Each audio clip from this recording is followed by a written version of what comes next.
All right, so today we're going to continue solving radical equations. Now, I noticed yesterday I did talk kind of fast in the video. I'm probably going to talk fast again today. So really just make sure you pause, catch up, give yourself time to think. Don't feel like you have to watch the video just as is, okay? All right, so yesterday I talked a lot about making sure that you checked your solution to make sure it worked back to the original equation. So what we're looking for are called extraneous solutions. An extraneous solution is when you have a solution to an equation that does not work in the original equation. Okay, so that's what you're going to see today. And that is why you have to check your solutions. Okay, so let's say this is our equation. We need to isolate x, right? We're trying to solve for x. So to get rid of the radical, we're going to square both sides of this equation. So now we have x squared is equal to x plus 6. And so we're going to put this in standard form of a quadratic by subtracting x and subtracting 6 from both sides. So we end up with x squared minus x minus 6 is equal to 0. Okay, now if you remember, when we have a quadratic, we need to factor this trinomial, so then we can use the zero product property in order to find the solutions for x. So we need, what could this be? How about x plus 2 times x minus 3. Does that work? Equals 0. That would give us, I believe that works. Okay, so now we know then we have to set each of these factors equal to 0. So for this to be 0, x would have to be equal to -2. X equals -2. And for this to be equal to 0, x would have to be equal to 3. All right, so we have two solutions. Okay, so now what we want to do is go back to the original equation, and let's see if they work. So if you substitute -2 for x, well, let me fix that. -2 would have to be equal to the square root of -2 plus 6. Well, is that true? Square root of -2 plus 6 would be the square root of 4 is equal to -2. Is that correct?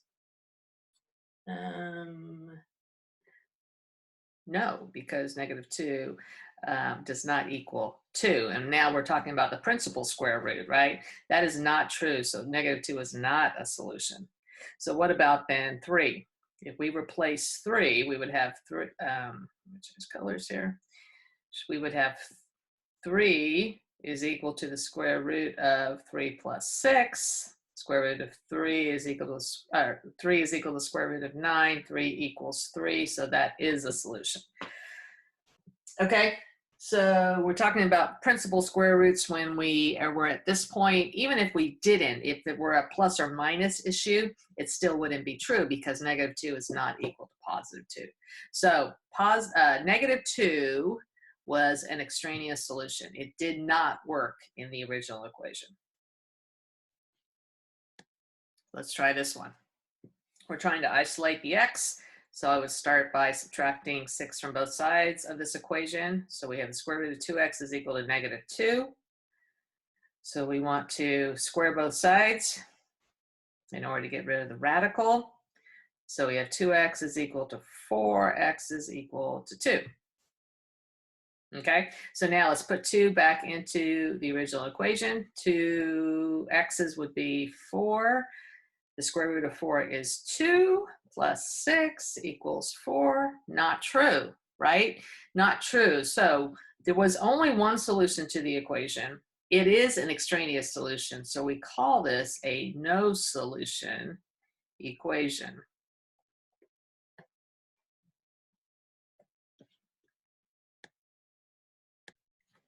Okay, let's try this one. So I think I would add the square root of 2n to both sides of this equation and then subtract 20 from both sides of this equation, right? So we end up with 8 minus 20, which is negative 12, is equal to the square root of 2n. And then I'm going to square both sides of this equation. So negative 12 squared would be 144 is equal to 2n. So n has to equal 72. So clearly that is not going to work because 2 times 72 would have to go in here. 2 times 72 is 144. And the square root of 144 is 12. 8 minus 12 does not equal 20. That would make this a no solution.